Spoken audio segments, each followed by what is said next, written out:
আমি একা হয়তো বা কোনো কিছু করতে পারবো না।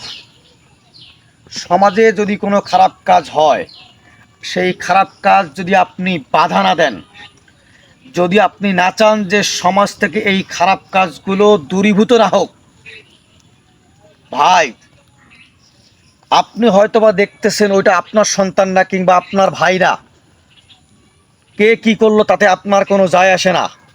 মনে রাখেন ভাই,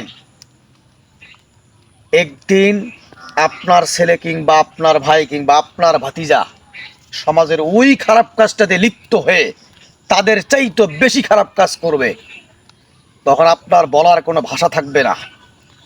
অতএব আজ হয়তো বা আমি একা দাঁড়িয়ে গেছি, আপনি হাসতেছেন, কিন্তু আপনি আমার সাথে দাঁড়িয়ে যদি আমার হাতটাকে শক্তিশালী করেন, একদিন আপনার আমার দেখা দেখি হাজারো মানুষ আপনার আমার পাশে দাঁড়িয়ে বলবে আমরা সমাজে কোনো খারাপ কাজ হতে দেব না। হ্যাঁ ভাই, এটাই বাস্তব। This is reality.